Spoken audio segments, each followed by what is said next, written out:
Histórias bíblicas. A história de Elias completa de acordo com a Bíblia. Talvez você já tenha ouvido falar de mim em relatos antigos, nos registros sagrados que narram a trajetória daqueles que caminharam ao lado do Deus de Israel. Não fui rei, nem sacerdote, apenas um homem comum, mas fui testemunha de feitos que só podem ser atribuídos à majestade do Altíssimo. Minha história começa em um lugar que muitos sequer conhecem, uma vila simples chamada Tisbe.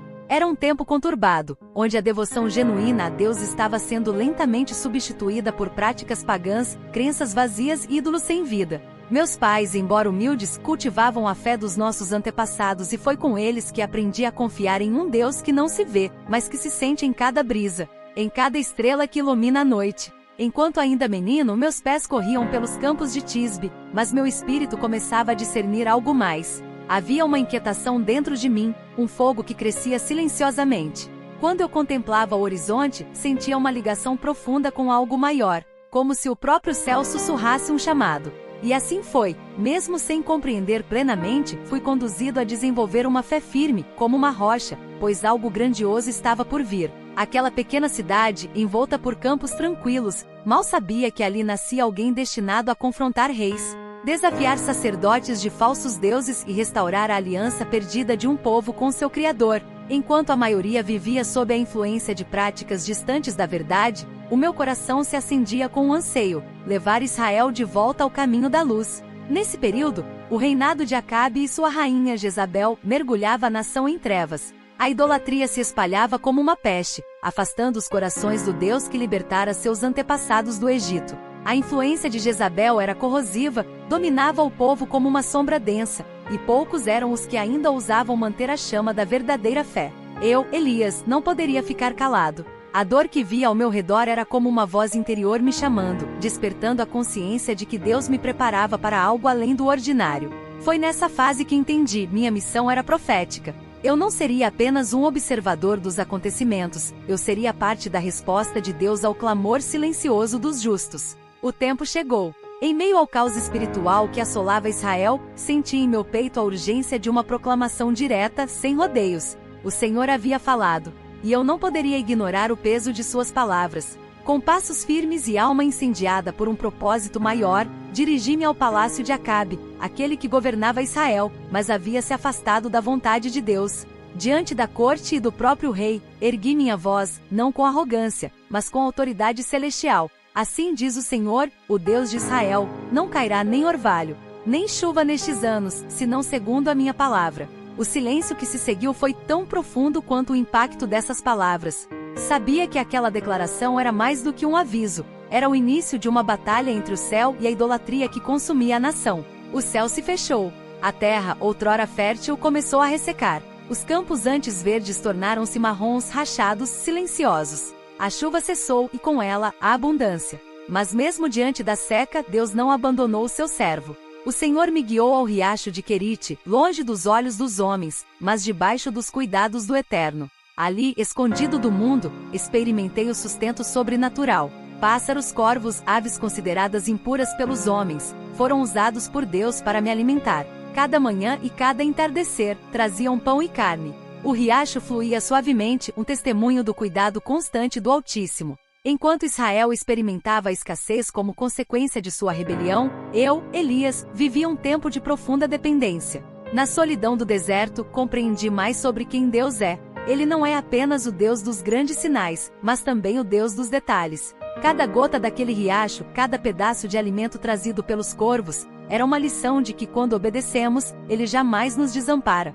Mas os dias passaram, e o riacho que me sustentava começou a secar também. Era o próximo passo da jornada. O Senhor me preparava para uma nova missão, e mais uma vez a provisão divina me surpreenderia de forma extraordinária. Quando o riacho de Querite secou por completo, Deus, em sua sabedoria perfeita, me instruiu a seguir para uma terra distante, Sarepta. Uma cidade fora das fronteiras de Israel, onde os olhos do povo não estavam voltados para o Deus verdadeiro. Era um território estrangeiro, mas ali, um novo milagre já estava sendo preparado.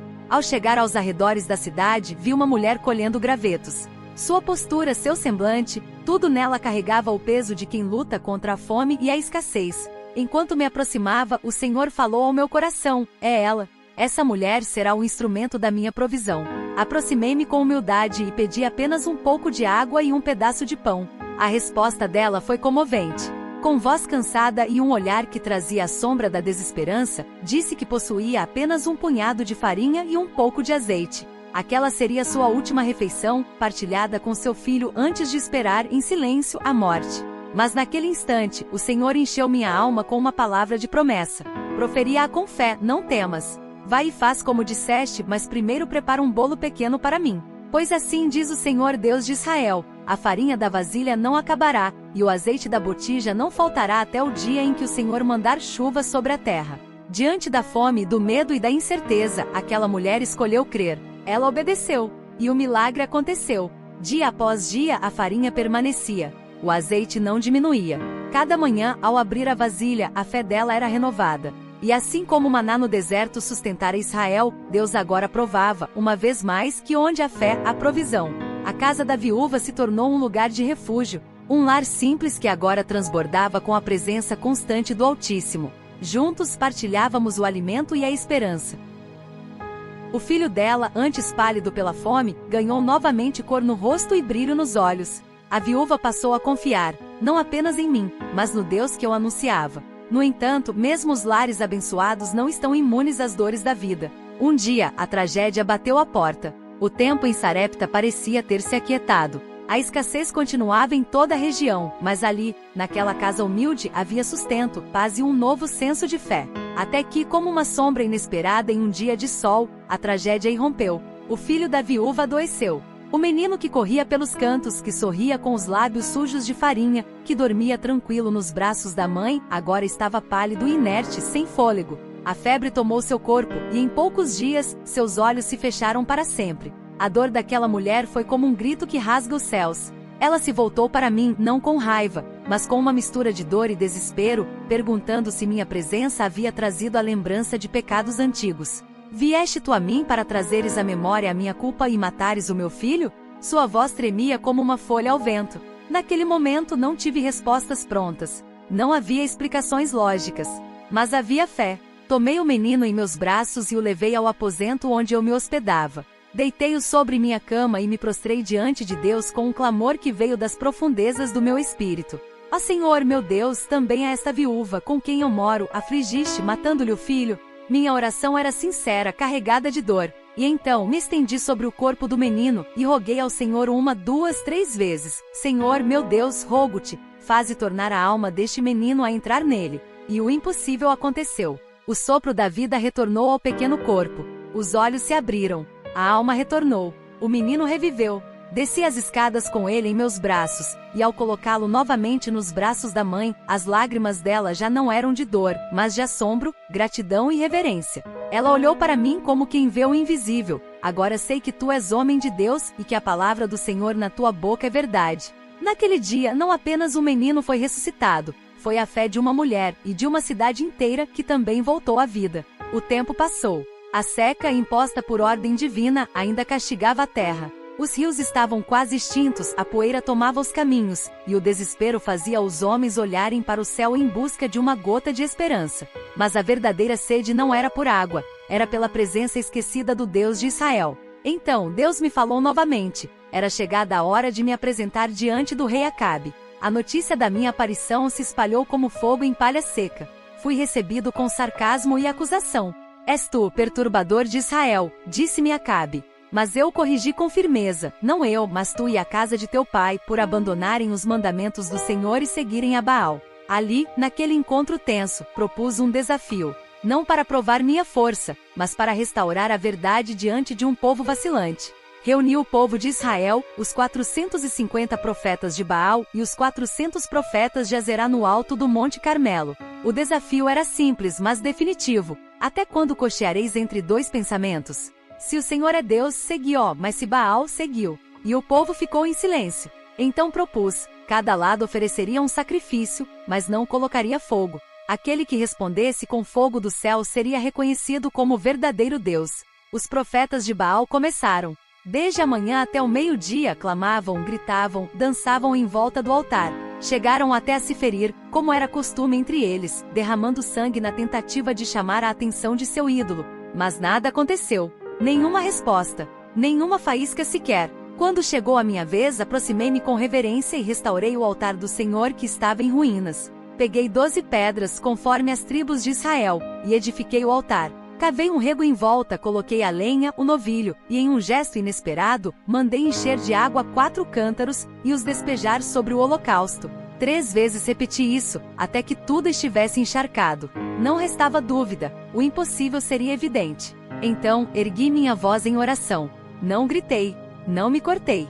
Apenas invoquei o nome do Deus que vive.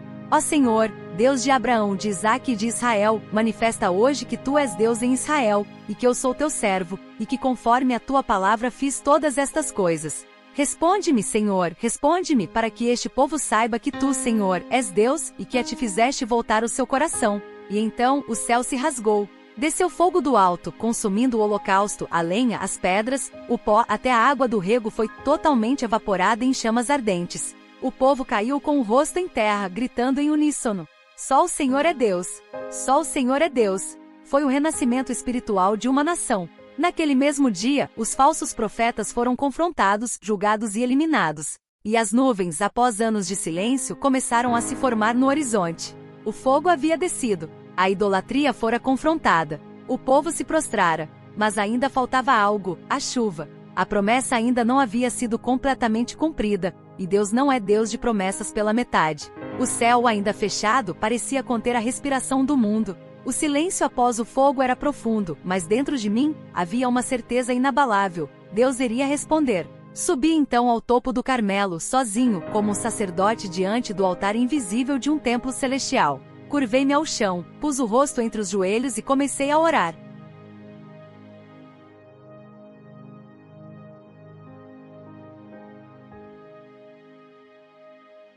Não pedi com palavras ensaiadas, mas com o clamor de um coração rendido. Era uma súplica que atravessava o tempo, como quem intercede por uma nação inteira. A cada intervalo, mandava meu servo subir a encosta e olhar para o mar. Há alguma coisa? Eu perguntava. E ele respondia: nada. 1 vez, 2 vezes, 3, 4, 7 vezes ao todo. E só na 7ª, o jovem subiu correndo com os olhos brilhando. Eis que se levanta do mar uma nuvem pequena, como a palma da mão de um homem. Aquela pequena nuvem, aos olhos naturais, insignificante, mas aos olhos espirituais, era o início de um dilúvio de promessas cumpridas. Levantei-me rapidamente e enviei recado ao rei Acabe: prepara teu carro e desce, para que a chuva não te detenha. As nuvens se adensaram. Os ventos mudaram. O cheiro da terra molhada, após anos de secura, começou a se espalhar como perfume celestial. As primeiras gotas caíram como lágrimas do céu. E a chuva veio, forte e abundante, lavando os pecados da terra e purificando os campos.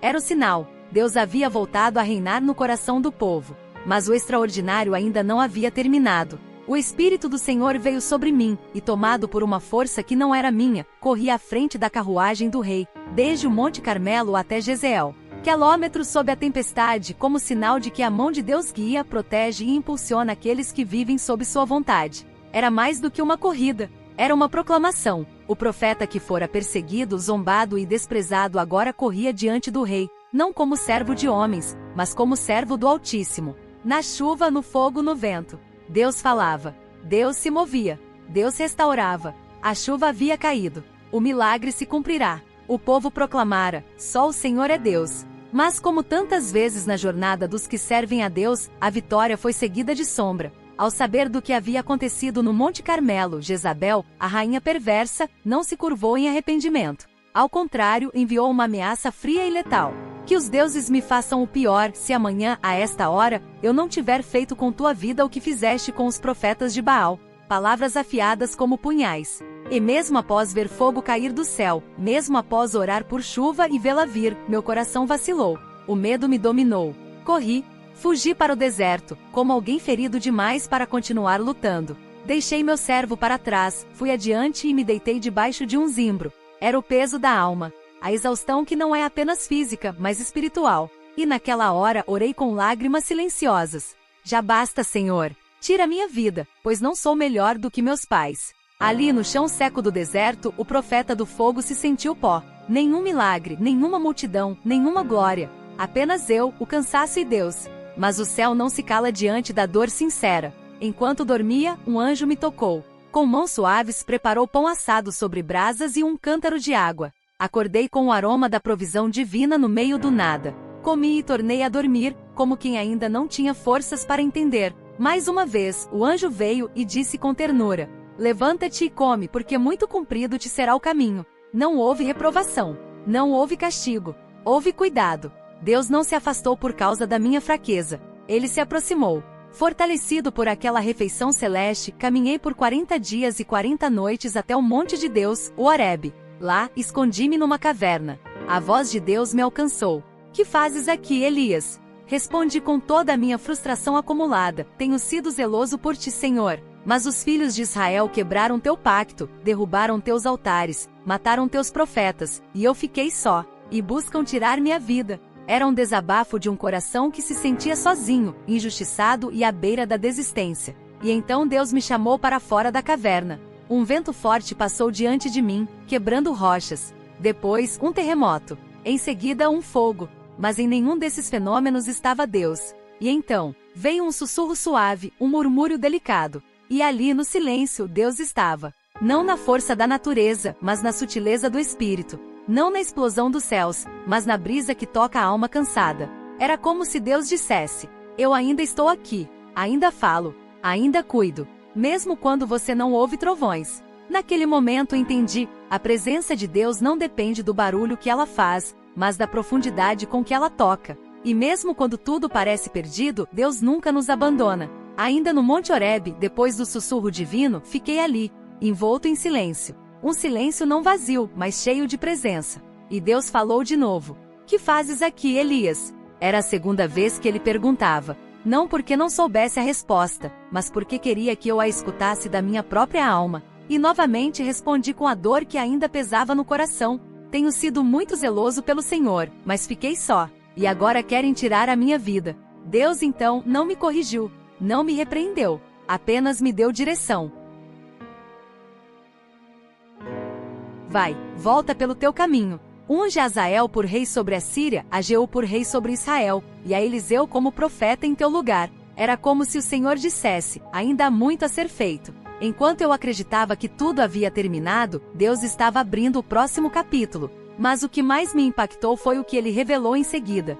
Também deixei em Israel 7.000, todos os joelhos que não se dobraram a Baal, e toda a boca que não o beijou. 7.000. 7.000 vidas silenciosas, fiéis, escondidas aos olhos humanos, mas conhecidas por Deus. Eu pensava estar só, mas a solidão era apenas a sombra da minha perspectiva limitada. Deus estava trabalhando, mesmo quando eu não via. Ele sempre está. Quantas vezes acreditamos ser os únicos a carregar a chama da fé? Quantas vezes achamos que estamos falando ao vento, que ninguém mais crê que nossa luta é em vão? E então Deus sussurra: há outros. Há um remanescente. Você não está só. Essa revelação não apenas me fortaleceu, ela mudou minha visão. Meu chamado não era apenas resistir ao mal, mas também preparar os que viriam depois de mim. Já não era mais tempo de me esconder. Era hora de ungir, levantar, continuar. Desci do monte com o coração renovado. Não porque os problemas haviam sumido, mas porque agora eu carregava algo maior que o medo, o senso de propósito restaurado. E foi ali, no caminho de volta, que meus olhos encontraram aquele que seria meu sucessor, Eliseu, o lavrador de coração fértil. Enquanto ele arava a terra com 12 juntas de bois, percebi, Deus já estava preparando o futuro. Joguei sobre ele meu manto. E com esse gesto, sem dizer uma palavra, a missão começou a ser compartilhada. Os dias seguintes foram silenciosos, mas cheios de sentido. Após o monte, após a voz suave, eu não era mais o mesmo. Agora eu caminhava com a certeza de que a minha solidão era uma ilusão. Deus estava tecendo algo maior do que os meus olhos podiam ver. Encontrei Eliseu. E vi nele não apenas um discípulo, mas a continuidade da obra. Ele deixou os bois, os campos, sua família e me seguiu. Tornou-se servo, aprendiz, amigo. Por vezes ele andava atrás de mim em silêncio, observando cada gesto, cada oração. Por outras, nos sentávamos sob a sombra de uma árvore e falávamos da vida, do chamado, do Deus que nos conduzia por caminhos muitas vezes inexplicáveis. Nesses últimos anos caminhei pelas vilas e caminhos, ouvindo os suspiros do povo que voltava pouco a pouco o coração ao Senhor. Não houve outro Carmelo, não houve outro fogo que descesse dos céus, mas houve milagres que passaram despercebidos aos olhos do mundo. houve pão multiplicado na casa da viúva. Houve cura, houve libertação, houve consolo, e houve fidelidade a cada novo dia, mesmo quando ninguém aplaudia. Até que chegou o dia. Eu sabia, meu tempo na terra estava chegando ao fim, mas não seria uma morte comum. O céu havia preparado algo diferente. Caminhei com Eliseu até Gilgal. Depois fomos a Betel, a Jericó e então ao Jordão. Em cada parada eu dizia, fica aqui porque o Senhor me enviou adiante. Mas ele respondia com firmeza de filho espiritual, vive o Senhor e vive a tua alma, que não te deixarei. Na beira do Jordão tirei meu manto, enrolei-o e toquei as águas. O rio se abriu diante de nós, como abrirá para Moisés. Passamos em seco. Do outro lado perguntei, pede-me o que queres que eu te faça, antes que seja tomado de ti. Eliseu não hesitou. Ele pediu não ouro, não fama, não poder político. Ele pediu o céu, que haja porção dobrada do teu espírito sobre mim. Sorri, ele havia entendido tudo, e lhe disse, coisa difícil pediste. Todavia se me vires quando for tomado de ti, assim se te fará. E então, aconteceu. O céu se abriu. Carruagens de fogo e cavalos flamejantes desceram em meio a um redemoinho. A glória do Senhor se manifestou, e fui arrebatado diante dos olhos de Eliseu. Ele clamou com lágrimas nos olhos. Meu pai, carros de Israel e seus cavaleiros. Meu manto caiu sobre ele, e com ele caiu a unção, a herança, a missão. E assim terminei minha jornada. Não morri. Fui levado. Não fui enterrado na terra, fui semeado no céu. Mas minha história não terminou. Pois o espírito do profeta vive em cada homem e mulher que, como Elias, ousa enfrentar a idolatria dos tempos, que escolhe a fidelidade mesmo na solidão, que ouve a voz suave mesmo no meio da tempestade. E nos tempos que viriam, ainda apareceriam muitos como eu, João Batista seria um deles, clamando no deserto com a mesma chama. E nas páginas do Apocalipse, o espírito profético ainda arderia, pois a missão nunca acaba onde termina a vida. Ela continua no legado que deixamos. Sim, e um call to action também. A história de Elias não é apenas uma memória distante, perdida nas páginas antigas das Escrituras. Ela é um chamado eterno, uma voz que ecoa no coração dos que ainda têm coragem de se levantar quando todos se curvam. Elias não era perfeito. Sentiu medo, chorou, desejou desistir. Mas mesmo assim, Deus o escolheu. E ainda hoje, o mesmo Deus procura por corações assim, inteiros, intensos, dispostos a queimar como tochas vivas diante das trevas do mundo. Talvez você, ao ouvir essa história, tenha se sentido como Elias debaixo do zimbro, cansado, sozinho, exausto. Talvez esteja em seu próprio Carmelo interior, travando batalhas espirituais invisíveis. Ou talvez esteja na caverna do desânimo, esperando que Deus diga algo, qualquer coisa. E ele diz, ele ainda fala, não é no terremoto. Não é no vento, nem no fogo, é na brisa, no silêncio, no mais profundo da alma. Deus ainda chama profetas para estes tempos, homens e mulheres que orem com autoridade, que se levantem com coragem, que passem pelo fogo e ainda permaneçam de pé. Não importa quão seco esteja o seu céu, a chuva virá. Não importa quão escura esteja a sua noite, o fogo acenderá. E mesmo que ninguém veja, mesmo que ninguém aplauda, o céu inteiro te sustenta. Você não está só. Ainda 7.000, ainda remanescentes, ainda a propósito. E assim como Elias deixou seu manto sobre Eliseu, hoje o Espírito de Deus quer vestir você com nova unção, para continuar, para recomeçar, para não desistir, para ser voz profética neste mundo barulhento e cego. Não precisamos de heróis inatingíveis, precisamos de corações dispostos, de almas que, como Elias, digam, vive o Senhor em cuja presença estou. Se esta mensagem tocou o seu coração, se você sentiu que de alguma forma, a história de Elias é também a sua, então curta este vídeo agora mesmo. Compartilhe com alguém que está enfrentando batalhas espirituais e precisa se lembrar de que não está sozinho. Deixe seu comentário dizendo, eu me recuso a desistir, Deus está comigo. Vamos criar uma corrente de fé e resistência nos comentários. Inscreva-se no canal e ative o sininho para continuar recebendo mensagens como esta, profundas, transformadoras, cheias de luz e propósito. Este canal é uma casa espiritual para você. Aqui a palavra arde como fogo e desce como chuva. Aqui o silêncio de Deus fala mais alto que o barulho do mundo. Aqui a fé é alimento para os dias difíceis. Não pare agora. O mesmo Deus de Elias é o seu Deus também.